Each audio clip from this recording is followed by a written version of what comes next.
इस फिल्म की शुरुआत होती है न्यूयॉर्क के इन गलियों से। यहाँ कुछ लड़कियाँ टहल रही हैं। इतने में एक शख्स यहाँ से गुजरता है। इसका नाम फ्रैंकलिन है। कुछ लोग फ्रैंकलिन का पीछा कर रहे हैं। फ्रैंकलिन भागता है।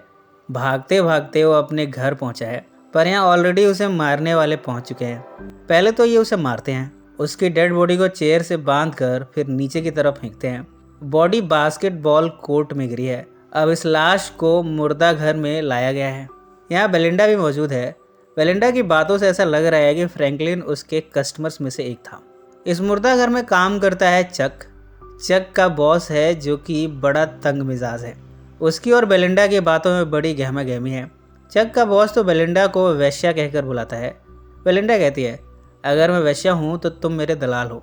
चक इन दोनों की बातें सुने जा रहा है। चक दरअसल पहले स्टॉक ब्रोकर था वॉल स्ट्रीट में। वो ब्रोकरेज के काम में काफ़ी सक्सेसफुल था, पर अब वो इस मुर्दा घर में काम करने लगा है। अगले दिन हमें पता चलता है कि उसे प्रमोट किया गया है नाइट शिफ्ट के लिए। इस बात से वो नाखुश है। आज उसे इस बात की खबर दी जा रही है। पहले तो वो सरप्राइज होता है। वो पूछता है कि आखिर उसकी जगह किसे रखा गया है। चक का सुपरवाइज़र बताता है कि लेनर्ड, जो कि चक के बॉस का नेफ्यू है, उसे डे शिफ्ट दी गई है। अब चक बेचारा कुछ कर नहीं सकता। वो तो किसी का नेफ्यू है नहीं, उसकी कौन सुनेगा। अब इस नाइट शिफ्ट में चक को बड़ी मुश्किल है। जब वो घर आता है तब कुत्ता उसके पीछे पड़ जाता है। जब वो ऑफिस जाता है तब सारी दुनिया घर की तरफ आ रही है। जब वो ऑफिस पहुंचा है तब लेनर्ड की शिफ्ट ख़त्म हो गई है। आज उसका पहला दिन था। आज लेनर्ड ने कुछ भी काम नहीं किया और चक के आते ही घर की तरफ रवाना हो गया। चक का साथ देने के लिए एक और कोवर्कर रखा गया है, बिल। बिल की आज ही हायरिंग हुई है, पर यहाँ वो काम करने नहीं बल्कि उछल कूद करने आया है। उसे तो ये पिकनिक मनाने की जगह लग रही है। पहले ही घंटे में बिल की हरकतों से चक परेशान हो गया।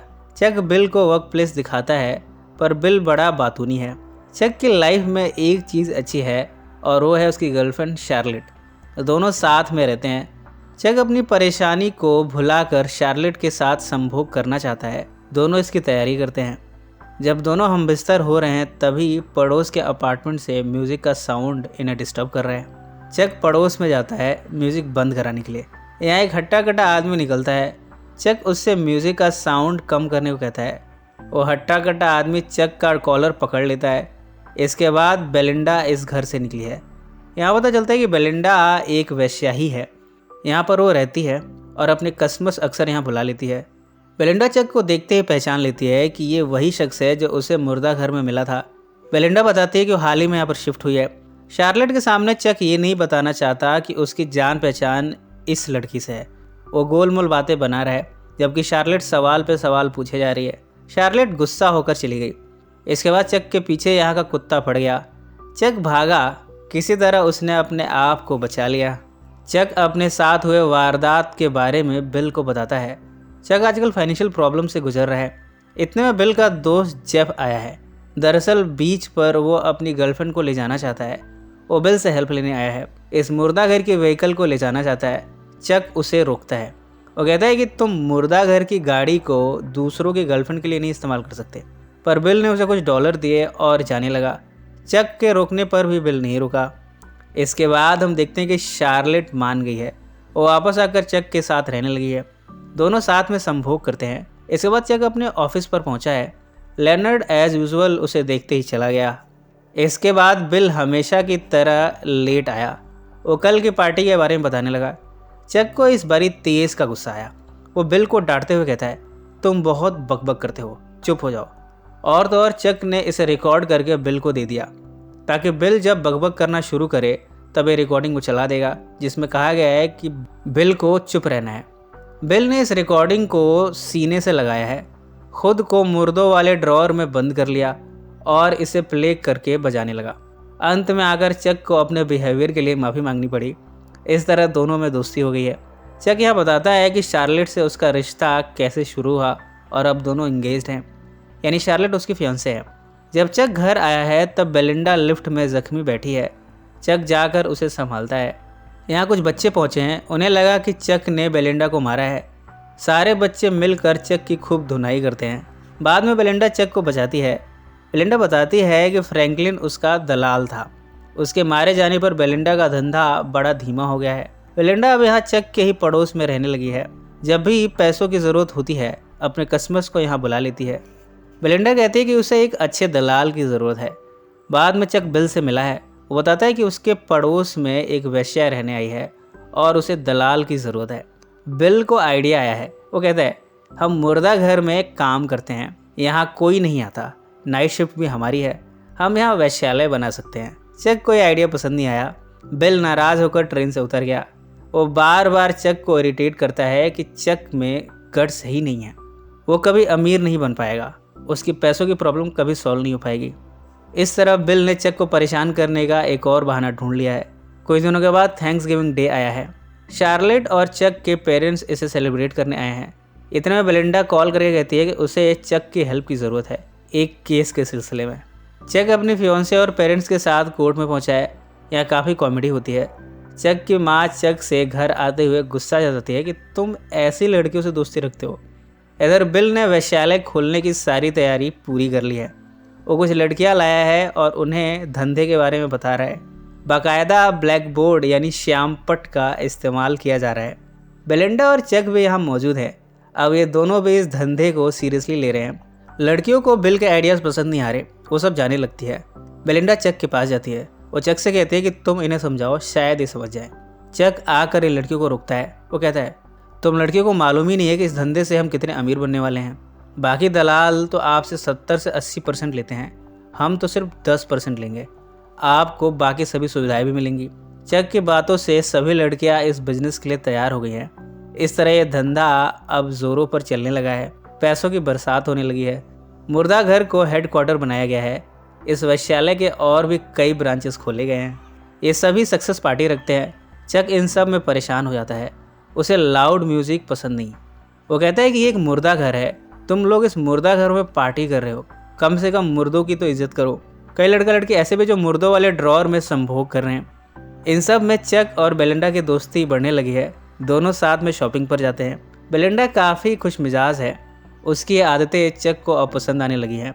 धीरे धीरे वो शार्लेट को भूलता जा रहा है और बेलिंडा को अपनी ज़िंदगी में लाता जा रहा है। वो उसे प्यार करने लगा है, पर उसकी हिम्मत नहीं होती बेलिंडा से कहने की।